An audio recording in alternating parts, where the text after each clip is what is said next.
we are going strictly fact-based. We are going historical, archaeological. Between the ages of 85 and 99 is when he began the new covenant. Give it the knifey, and God was like, no, just kidding. Where did you come from? Where did you go? Okay, so we aren't talking about good old Cotton Eye Joe, but June's discussion covers someone we all know. We have feared him, loved him, and been told to do right by him. Today we're talking about... Don't adjust your settings. You are right where you need to be. Pull the curtains.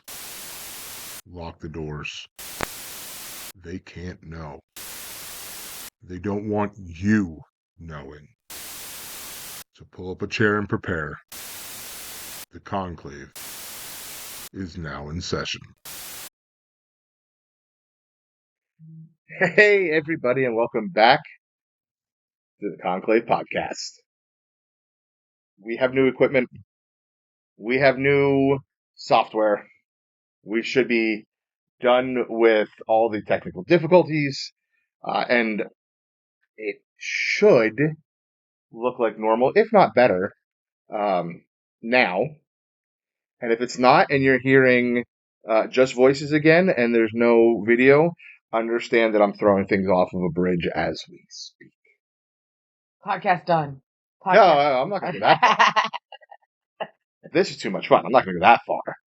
Plus, we have scheduled out for the entire year. I can't not have the schedule fulfilled. But video might get scrapped. For those of you, if you can't see the video, Tinkerbell says hi. She's joined us this morning for a little bit. Well, hopefully she stays here for a while. I'll leave her alone because when I cut her too much, she runs away from me, like any sane and intelligent woman does. Oh, baby.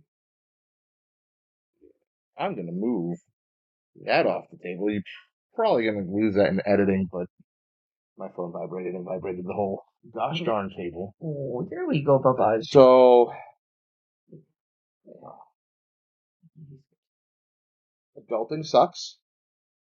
You all know that out there, so just want to throw that out there. It's a very long, very busy week.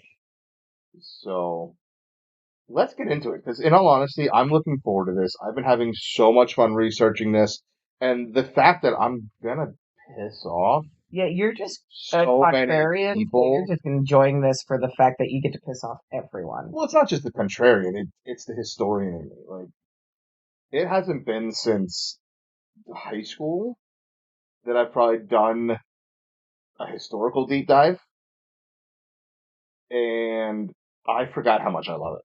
Yeah, It's so much fun. There's a reason why history major was almost my college degree, had I not said screw higher education and joined the Marine Corps, right? It's just fascinating. And then you find the little keyholes and rabbit holes to peek through and fall down, and next thing you know, you're able to make all these fantastic conclusions, which are probably wrong, but because you have a few facts to base it up, you sound like you know what you're talking about, and I love it. But I got a little worried because I didn't think we were going to piss off enough people with the topic. Because the ones who are going to get pissed off the most don't already listen to this. yeah. Right? But then having to go through the history of the land and the area we're in, I was like, this is going to piss off the rest. If we don't get at least one or two negative comments, I don't know, I might be upset. So please, if this one puts y'all in your feels in any way, shape, or form, speak up and say something. Talk to me. I'll gladly hash it out with you. Because the vast majority of these episodes are coming from my research. And we're going strictly fact-based. We're going historical, archaeological. We're not using anything that is biblical. We're not using anything faith-based. Well, you aren't. I'm going through allegory. Well, when we get to your part to it, we're going to be, it's story time. It's allegory. It's the what ifs, the how ifs, the what was done. Pat did the research on his end. I'm just here for the ride for a lot of this. Yes, and it's going to be fantastic. All right, so can we get into it, or are you going to keep mumbling? It's just part of the fun. It's like Regis and Kathy Lee back before it became, some crazy, tiny, psychotic woman that nobody likes. And her husband, who does like her. Yeah. Or Michael Strahan? No, dude, Strahan left the show long ago. Dude, I like massive falling out. Like they hate each other, or at least that's what it appears in public. Yeah, no, they had to get her husband to come and be the. Honestly, the last time I actually watched a show, I was probably like sitting at home with strep throat or some shit. Oh yeah, no, the last time I actually saw the show, it was still Regis and Kathy. Yeah, that's what I'm saying. It's like, yeah. Oh no, yeah. So they ended up getting her husband to come in and do it with her because nobody else would.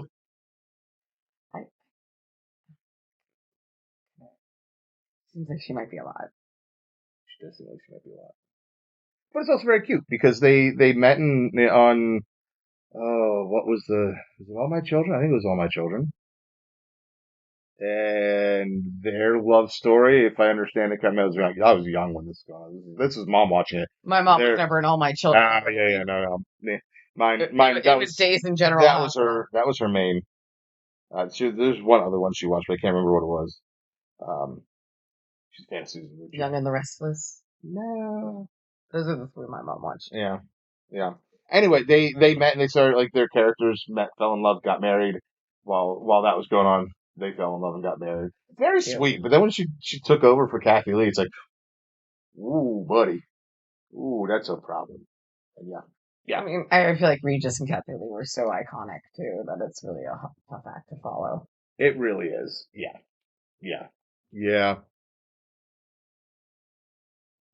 All right, so before we get into the meat and potato side to everything, there's one thing I kind of want to go over, and I heard this explanation pretty well on another podcast, and it's like this will make sense for us, right? And that is the whole concept of history is written by the victor, right? So some of the stuff we're going to be talking about that does qualify. A lot of the archaeological side to it, it also relied heavily on ancient Hebrew script and history writing to understand what the people of the land was like before. So the archaeologists, some of it may be confirmation bias, some of it may be just straight confirmation, right? But it will get a little muddy. Now, I don't think. And keep in mind, people, it's going to get muddy because we're going to BCE.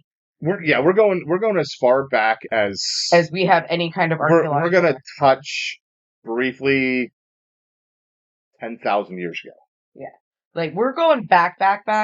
Most of what we'll be talking about is going to be about 3,000 to 6,000 years ago, right? So like, keep in mind it's muddy because what we have is pieced together.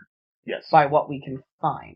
Yes. So now, and I bring this up because we're recognizing the potential crossover. And I did say we weren't going to use biblical sources, and it's not technically biblical, but there is a side to it, right?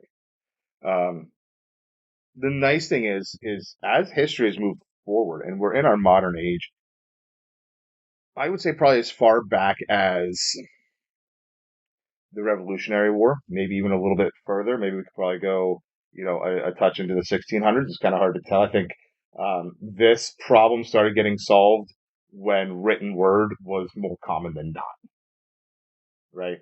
And history is no longer written by the victors because we can go on Amazon, hit purchase, hit buy now, and have the memoirs of Civil War generals, of Revolutionary War generals, of leaders of the other side of all these wars. We can go on Reddit and explain our experiences of exactly living through the pandemic. Yeah, like people can sit there and write first-person accounts of what their experience was. So we're going to have a lot more information to piece together in 100 years. Correct. About what it was like to live in these times than we have from 100 years ago. Yeah. And they had every 100 years we go back, like, yeah, we have better record keeping, we have better preservation techniques. Yeah, and not just of the winning side, of the losing side also. You know, like, we get things like Anne Frank's diary. Like, that's a first-person account of what it was like to be hiding during the Holocaust. Well, and like two prime examples, and using World War II, it's always a good. I think World War II is still a very accurate and good turning point of when things really started becoming modern, right? Yeah. So there was, and I don't remember the name, but there was a German general of the Mustache Man's Corps who was asked after the war, when did you know you couldn't win? Did you know you couldn't win? And he said, no, we knew we weren't going to win shortly after the Americans got involved because we stopped the convoy. We were able to get a bunch of their mail. Like, we attacked this convoy. We took all the spoils of war, right? And in one of the packages to the soldier was a chocolate cake. And it was still perfect. It wasn't stale. It didn't look bad. It wasn't moldy. That's around. Yeah, and that's when they realized how good the American logistics was. And they knew if a civilian could mail a cake to somebody on the front line and it still be perfectly good when it got there, there's no way they can compete with that. They didn't have the logistics to beat it. Exactly. The other example of it, and I say this because as a lover of history, this one, and a hater of the USSR, there's family reasons for that, so don't, there's a sect of the internet and of the world who now says that Japan only surrendered and ended World War II because the Soviets were about to crash down. It wasn't getting the sun dropping. It wasn't the sun, setting twice. It was the fact that the Russians were about to enter the fight. Which, when you look at it, they didn't have the logistics to get their troops from what was at the time their Western Front. Yes. All the way across the ocean. First the Russian continent. Then right? But we have recordings of the Japanese talks discussing if they should surrender, why they should surrender, when this, that, and the other thing. We have the emperor's journal entries. Right. So we have all this information from the losing side of why. So this has absolutely nothing to do with the thing today. I just find it actually, fascinating that when you look at it that way, we're going to sit here and bitch like, oh, these big companies are ruining small business. These big companies, they get too rich. They don't deserve to have that. All this stuff to talk about against it. But at the same time, these big companies are keeping true history alive, whether they mean to or not. Yeah. And they definitely don't mean to, but it's a wonderful, whether or not it's an accidental side effect. Exactly. So that's kind of where we're coming from there. Like I said, we are going to be hitting heavily on facts. These facts are going to dispute faith, which is where I think a lot of people, a bunch of people might get really pissed off at us, or at least me, about. And that's okay. Your faith is allowed to be there. Faith is there despite fact. And that's okay. Without needing fact. Faith is there because it's faith. You don't need it to prove it. You have faith. Exactly. So, will I look at people and be like, oh, you're stupid because you're ignoring these facts for your faith? No. If you want your faith to outrank, historical timelines, that's okay. That's your prerogative as an American, at least. Yeah. As long as you're not trying to turn something like you can only teach creationism in school into a law, then we might have some problems. So if you just want to be like, I don't believe in dinosaurs. Dinosaurs were put here to have God test us. To test our faith. Then, okay, sure, whatever. And we both just kind of put like a yokel southern accent to that, but I've probably heard more people up here in the north say silly stuff like that than counts. I just can't do a good Pittsburgh accent, y'all. I don't think anybody who wasn't born here can. No, I don't think you can. I haven't heard it. Yeah. If you can, leave a comment with a voice recording or video of you doing a Pittsburgh accent while not being a Pittsburgher. Yeah. That's the key right there. So what we're also going to cover once we're done with all of that, and we're not going to go into any kind of lore or mythology also, right? We're not, at least on my side, we're not going into any of that. This is strictly just historical fact, right? At the end of it, I'm going to give you my opinion. I'm going to give you what I think and what, to me, the facts support. And to this point, this is where a little bit of faith and mythology and lore and spirituality comes to play, right? Because as a pagan, I do believe all the gods exist for the most part, right? Yeah. So when we're looking at the man historical facts, we can then also look at everything else, and we'll combine it all at the end there. Okay, so what are we talking about? We're talking for a minute now, and we have not even gotten to what the topic is. Big reveal. We're discussing where the God of Abraham came from. And for those of you who don't, don't hear it put that way very often or don't know, this is the God of the Jews, the Christians, and the Muslim. This is capital G God. This is the guy that everybody goes to war for. The great I am. The great I am. The shyster. And not what I say I am. Opinion? The movie Dogma gets a whole lot right, I think. This is true, actually. I don't have faith, but I have an idea. Yep. Man, did my world change when I started adopting that. Right? So, okay, before we really kind of go into it all, let's talk just briefly and a little bit of what we know about Abraham. Right. So, Abraham was the 10th generation descendant of Noah. He grew up and lived in the Mesopotamian area. And at the age of 50, he got his initial call from God. And it was pretty much telling him, like, hey, this is what I'm eventually going to need you to do. This is what I want from you. This is how we're going to go about it. At age 75 is when he picks up and he leaves his dad's house and he takes his wife and some people with him to the area of Canaan. And he was living in an area called Haran at the time. Between the ages of 85 and 99 is when he began the new covenant. Right? So when we're looking at the new covenant, this is what we're looking at, the monotheistic time frame of, or the beginning of the monotheism, what they were saying. This is about the time he was about to sacrifice his only son to... Well, first he had to get it on. Yeah, but like, he was about to give it the knifey, and God was like, no, just kidding. So Abraham eventually went on to have two sons, right? His second son, we're going second for a reason, is Isaac. And he had this son with his wife, Sarah. When Abraham eventually died, Isaac got all of his inheritance, his titles, his lands, his everything. As the legitimate son. And he also got all of his herds. Abraham, if nothing, he was a shepherd.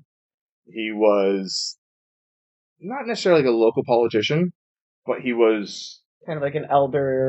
He was higher up. He would have been of more of like a ruling class type of a dude.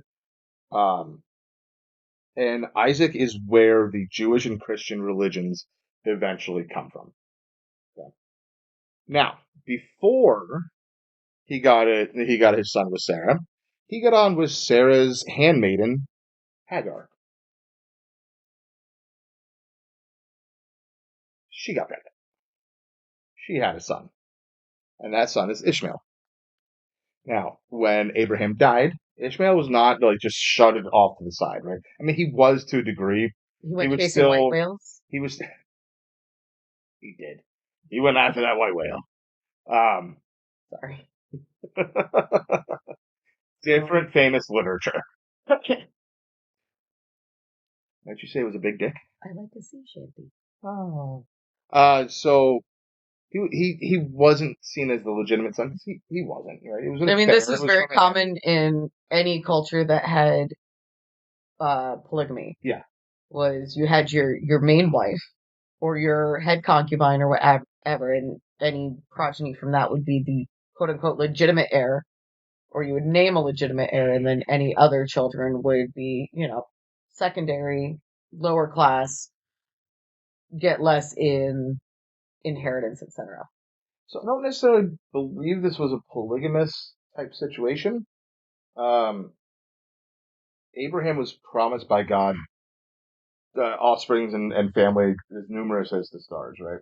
Okay, maybe not And polygamy, even but as like and as like a 75, 85-year-old man, it wasn't happening. And he just got down with the handmaiden. But I mean, you see that same thing in Oh, yeah, Eastern cultures, you do, yeah, etc., yeah. where it's like, okay, yeah, they've got a couple of. Yeah, no, what you're servants. saying is right. I just don't believe this was in a polygamous. In fact, type. if it had been polygamous, she might have had higher She may have status, ended up and so would gaining Ishmael. higher status because Yeah. of. Now Ishmael, he received a whole bunch of gifts, so he was still recognized as Abraham's son. He Just just not the wasn't main the one. heir. Yeah. Well, this is where Islam comes from. Islam follows and believes that Ishmael. If I'm saying it wrong, I apologize. I believe it's Ishmael. Was the legitimate son of Abraham, the first son, and the son that should have inherited everything. So this is kind of that first standpoint when we look now into modern days why they hate each other so much. Why there's They so don't much of go a back. divide. Yeah, It's like, oh well, our progenitor was here first, and you just got it because your progenitor's mommy was higher status. exactly. Yeah, And women don't matter in I mean, Christianity or Islam. Listen, back then in this situation, women did not matter. Yeah, like women did not matter. Let's be blunt about it. The religions of Abraham have never really been all that feminist. Not whatsoever. They've definitely been big time. They are the poster child for patriarchy. Yeah. Yeah. And it starts a long time ago. A long, long time ago in a far, far away galaxy. Oh, wait, how wrong story. But just this little bit going over Abraham, what is something that we can now automatically know? It's going to be the first. I'm not going to say this is an opinion. I'm not going to say this is my assumption. I'm going to count this as fact. That they're all dealing with the same God? They all worship the same damn God. Get off your high horse and stop messing with each other. Quit the BS. You've caused enough blood throughout the histories. Put on your get-along shirt and shut the fuck up. Amen. Because everybody's tired of hearing about it, guys. Nobody cares. Nobody cares. It is literally the same God. It is a sibling squabble, and your aunties are all just sitting back going like, would you guys shut the fuck up? It is a sibling squabble that I don't know if I have it written down here or not. This dates to 2050 BCE.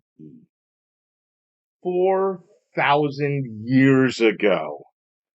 Brothers were squabbling over inheritance, and we are still feeling the repercussions of that. Shut up. Yeah, because if that's the case, then your God's an asshole. I'm sorry.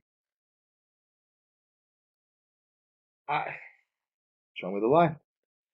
I should say that. Don't, because when you look at the individual message of those religions, the messages are great.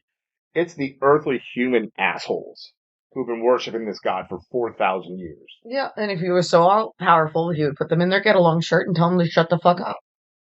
I'm not arguing. Oh, I know. I'm sorry. I'm just here for the commentary section. But I love that. Because when we get to your part, I'm probably going to be here for the commentary section and being a dumbass. So. Totally fair. Okay, now, before we go any further, because this matters also, we need to go into the history of the land. Where did this all take place?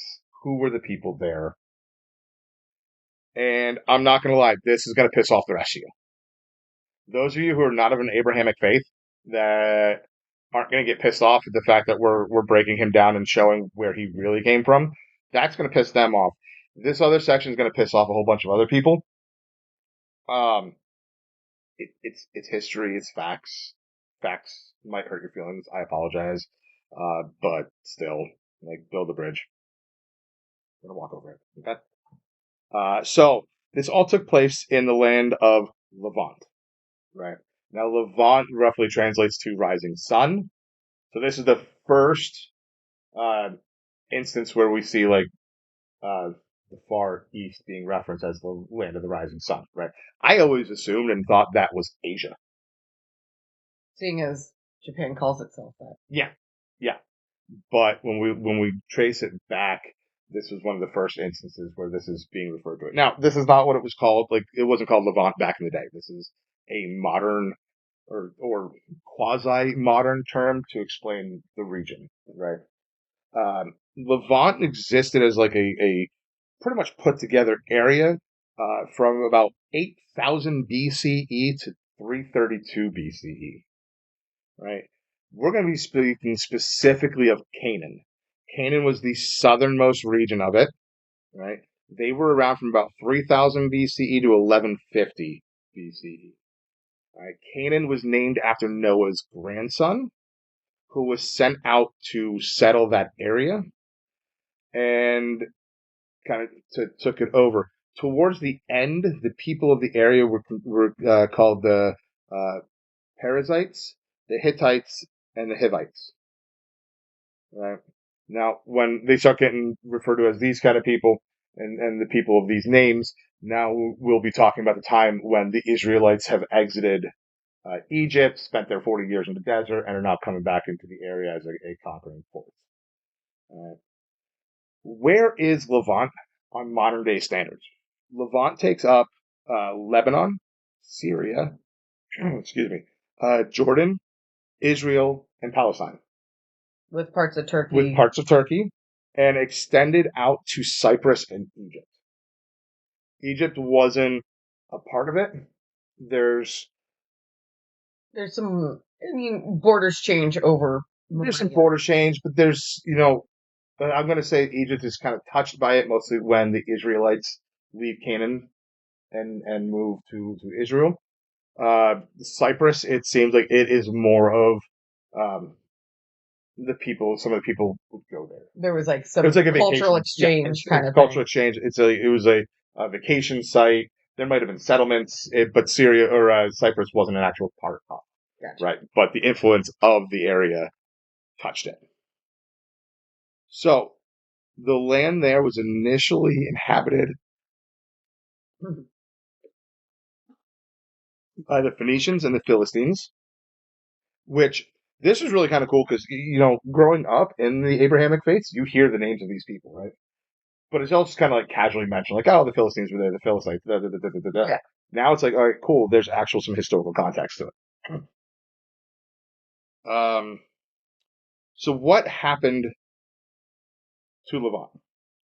Well, there was a famine in about the 19th or 18th century BCE. And this is where we see the Israelites leaving and going to Egypt. I forget which Bible story it is. It talks about like the one king's son or whatever gets kidnapped or sold off as a slave to Egypt. Maybe it was Joseph's technicolor coat or whatever. I think you're talking about Joseph, the son of Jacob. Yeah. With his and then he 11 other 12 brothers back to like, hey, y'all, this is a really cool place over here. There's a lot for us. So they moved over.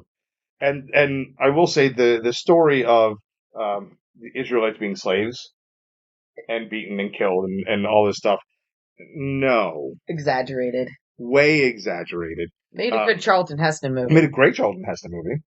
My sister still forces her kids to watch that every year. It's just too long and boring for me. But for them to have built the pyramids and to done the things they had to do, they could not have been getting whipped and beaten and emaciated. They would have been, They were second-class citizens. Don't get me wrong. They weren't, But they were also skilled artists. but they were skilled artisans and skilled laborers. They weren't just rock haulers. So then we have the whole Exodus story. The Israelites left about between 1250 and 1200 BCE. Of course, I think that time frame is the part of that wandering in the desert story that goes along with it. And that's when they left Egypt and they returned to their homeland. And they conquered much of Canaan and then divided it amongst the 12 tribes of Israel. In reality, there's 13 tribes. But the one tribe, the Levites, they were priests. Okay. So right? They didn't get land. And they were scattered amongst the other 12 to preach the good word, essentially. Right? And where the 12 tribes of Israel ended up migrating to in history is still one of history's greatest mysteries. What do you mean? There's still, at some point, a lot of the 12 tribes of Israel we can trace back to, I believe, like a couple of those 12 tribes. Mm-hmm. But the rest of them ended up immigrating or assimilating to different cultures. We still don't know exactly where the entire 12 So tribes a immigrated.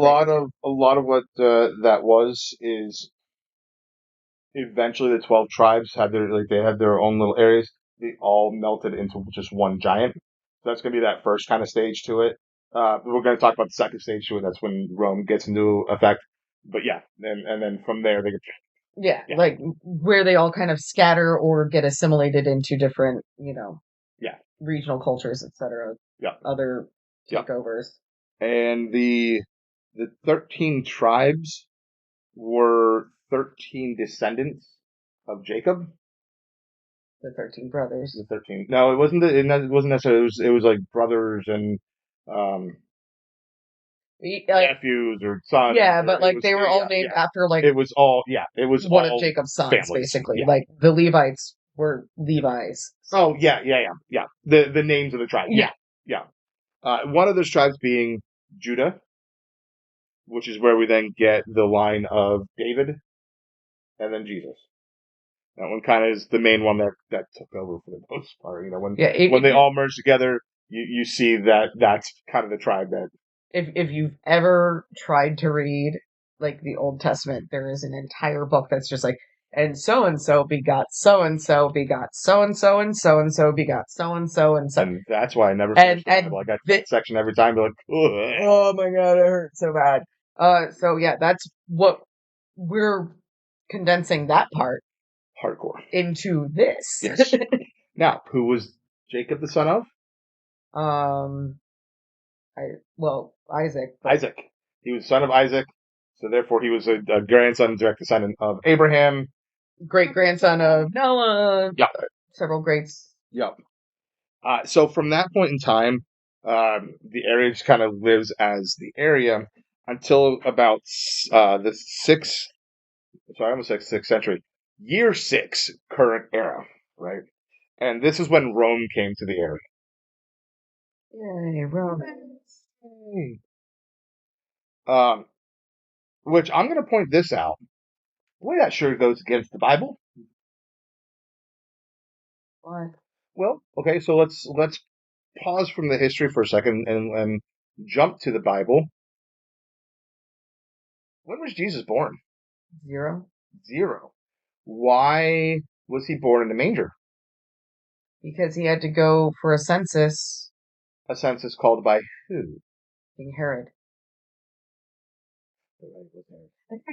Not bad. I think it was one of the Caesars. No. I thought I had a gotcha. No, it might have had something to do with Rome because, as we see, by the time he's 6, Rome has 6 years later. I forgot his name. Damn. Sorry, guys. I thought I had a gotcha. Listen, I've been putting a lot of extra hours. Yeah, no, it this gets week, so gets a little muddled. All right, fine. I'll take that one back. But okay, so year 6 is when the Romans come to Israel. In 66 CE is when we have the first Jewish-Roman war. And boy, did the Jews lose. To the point where their numbers were almost completely wiped out.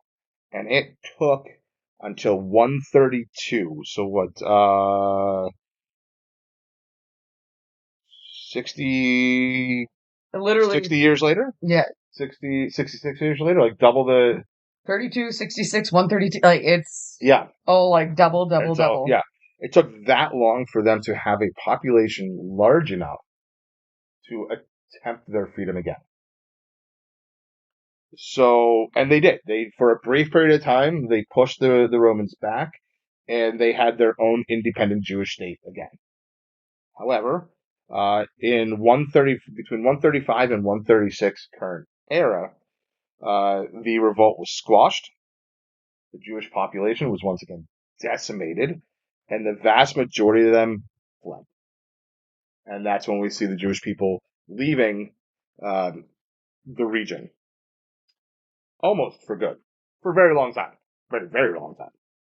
And as a little dig to the people they conquered, Rome did what? Rome renamed the region. So when Rome was first in and they were first talking about there, Rome is the one who first deemed that area Judea. Right? That wasn't the name that the Israelites had given it.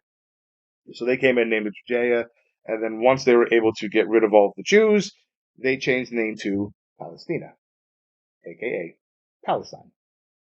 And that was in 136 current era. And this is where I say it's going to piss off everybody else. Because when you look at the history of it, you look at the land, you look at all of that, and you can't blame the Israelites and say, oh, they're just making this up, because it was the conqueror who recorded this history. Mm-hmm. It was Rome who recorded this history. The area was known as Levant, Canaan, Israel, Judea, then Palestine. So, yes, you have to go far enough back to see that there are inhabitants, indigenous inhabitants of that area who weren't Jewish. However, the Israelites pretty much took charge of that area in 1200 BCE. I mean, you could even technically go further back if you go back to Abraham himself. Mm-hmm. If you go back to Abraham himself, you're looking at about 2000 BCE. Now, you could then argue, because of the split between the religions, that, oh, well, it was also Muslim ground back then also, or equivalent of Islamic ground back then because of how we trace our religion. But the land we was trace whose religion? Islam. I know, but you referred to we trace our religion. We don't have that religion. Sorry, I meant the religion. That's force a habit. 30 some years of being part of something, there's going to be word slips every now and then. I wasn't calling it out to be mean. I was just... No, I know. Yeah. You're correcting me so people understand. This isn't a weird I'm actually one of them. Yeah, no, we're not. No, the slip of tongue. But yeah, so in that great debate that's been happening over the last couple of years, I'm sorry, but history shows who was the original inhabitants of the land, right? So come at me if you want on that one. I get it, but this is what the facts have shown. Now, from that point on, there's really not much historically about it. Yeah, it just kind of like if you want back and forth between Rome and the Byzantines. Yeah, and the Ottomans and the this and that and the other things, right? But the next notable part of history coming from that area is gonna be when Great Britain started taking control of areas of the Middle East. Right? I do have to. I love my note on here. I don't know if you noticed it. Great debatable Britain. Great debatable Britain. Great Britain. They cause a lot of problems, people. And yet they study none of it in school. If you listen to people on TikTok, they're like, "Oh, we don't have time to study all of the cultures and all the countries that we fucked up and then got kicked out of, because it's just not that important to the world in general." Yeah. So they took control of this area from 1917 to 1948. But they started speaking for the area and having shit to do with it in 1915, right? So we're looking at World War I, when we had the McMahon-Hussein correspondence. Is that when Ed McMahon brought a giant check to Saddam because he won the Publishers Clearinghouse? No, Ed McMahon did not work for Publisher Clearinghouse. That's a... Do not tell me that's a Mandela effect. it is. No. Yes. No. Yes. Google it. Look it up. He worked for a different one.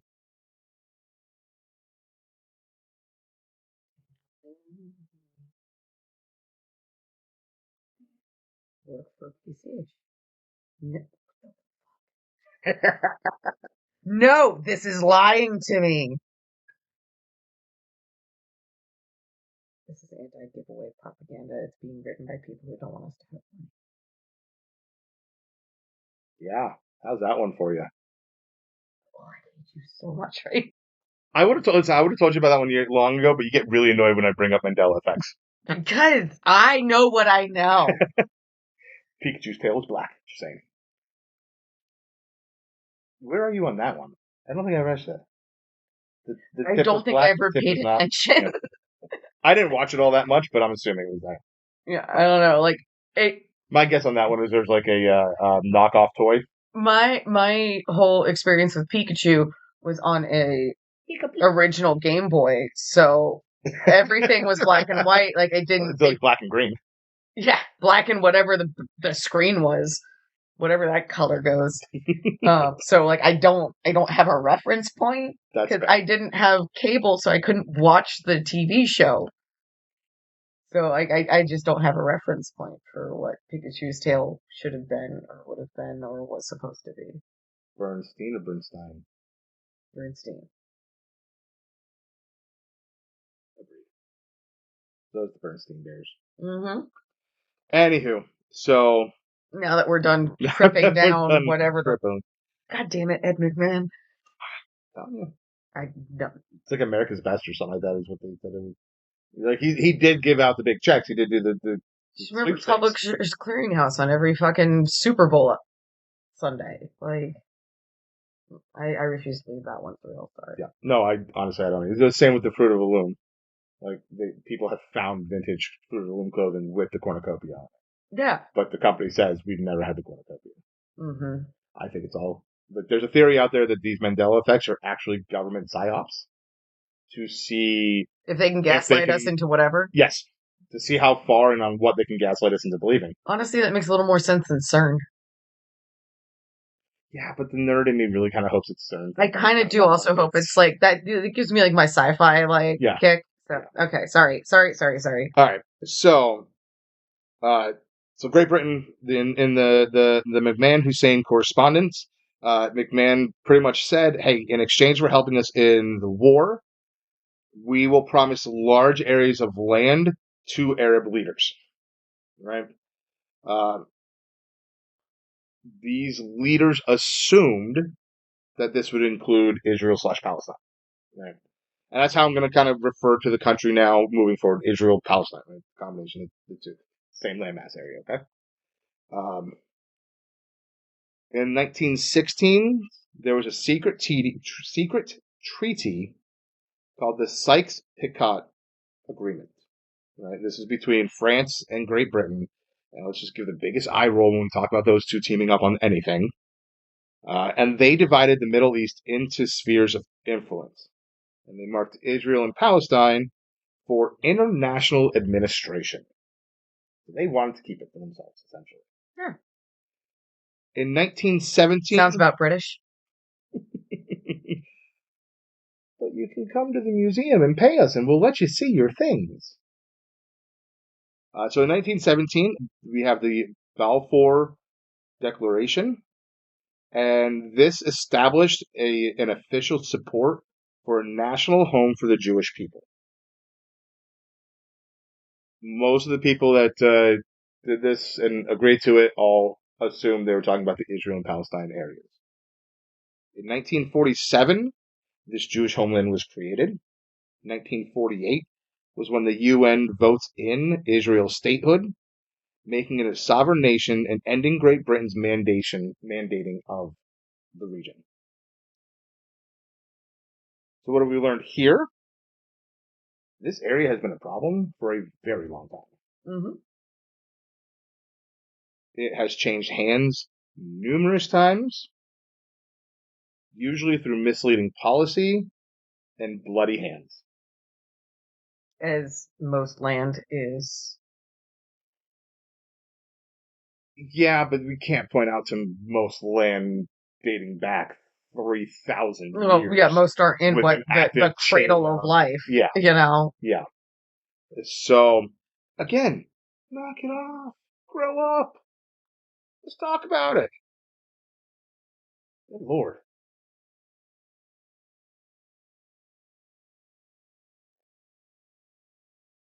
Gym class going on. That's on Sundays. Hmm. I wonder if John's working in the bowling alley. Oh, Sorry, you guys aren't going to be able to hear it because it'll probably get edited out with other background noise. There's just a weird rumbling noise over our heads. So it kind of trapped our attention for a moment. I do apologize. All right, so we've talked about the land. We've talked about the basics. So who were the Canaanite people?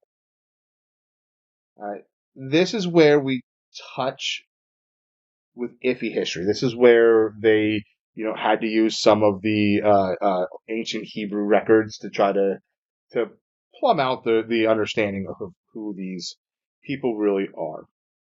All right. We're also going to talk about, hey, where did they go when the Israelites came back in and took over? That one, we'll just cut right to the answer to that one.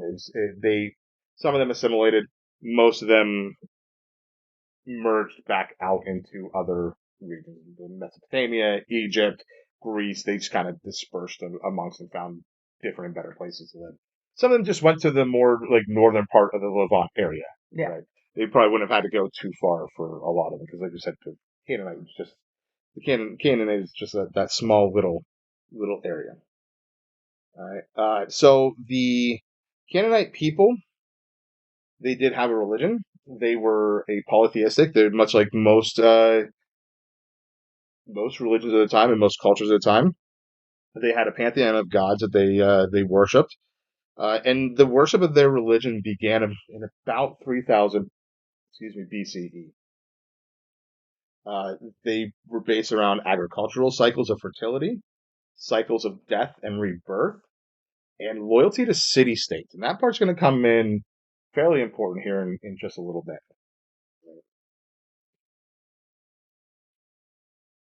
Their practices. So they had high places. So they had churches, temples. It wasn't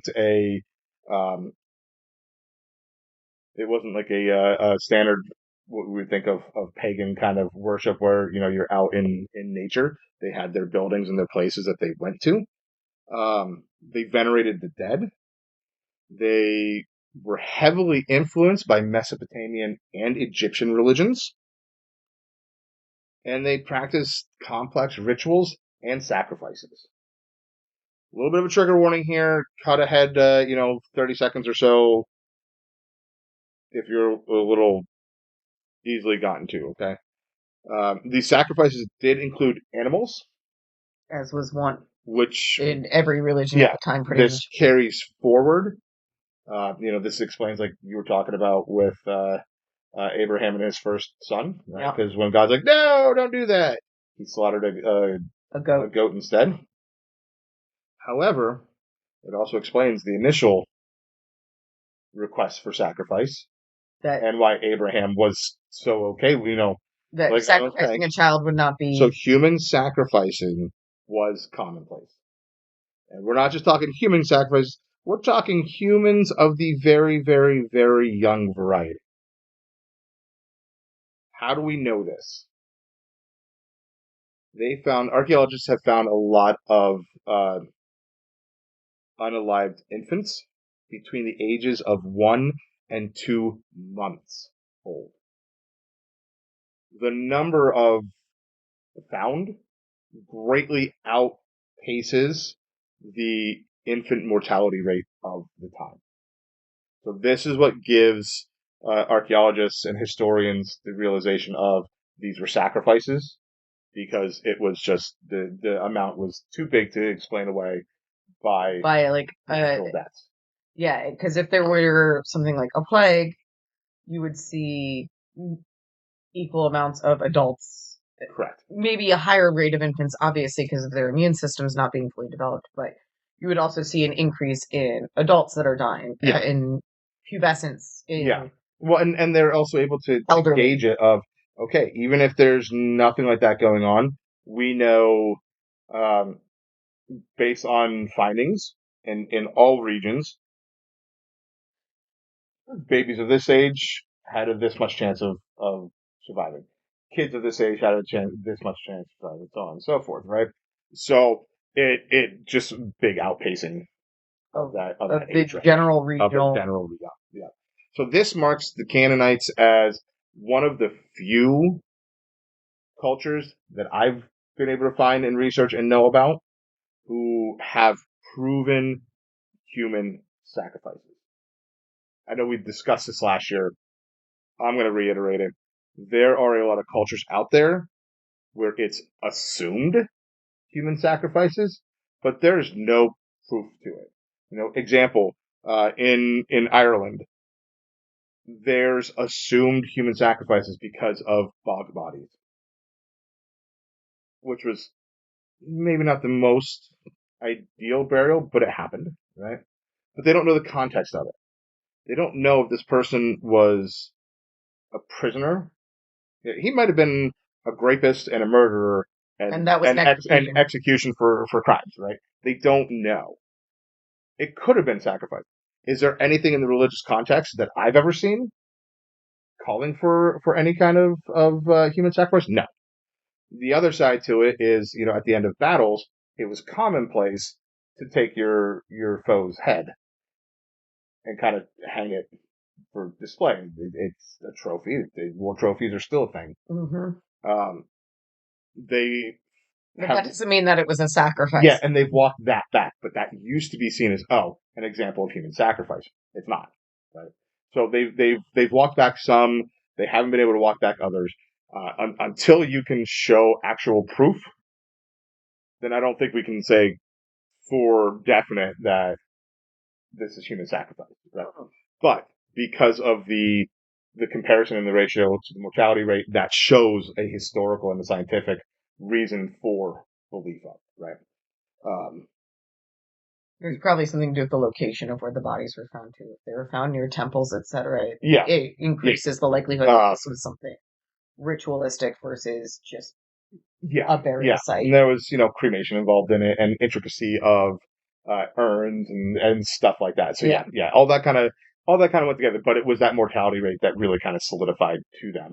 Because the rest of it, you could just argue like, oh, well, that was a priest's kid, or that was a rich person's kid. So that's why they have a nice little urn or coffin, and that's why it's in a high place and not a low born. But that was like that solidifying factor. That kind of brought all the facts together. I know you're digging this one and don't want the fun to end, but it must for now. We'll see you back here in 2 weeks for the conclusion of where did the God of Abraham really come from?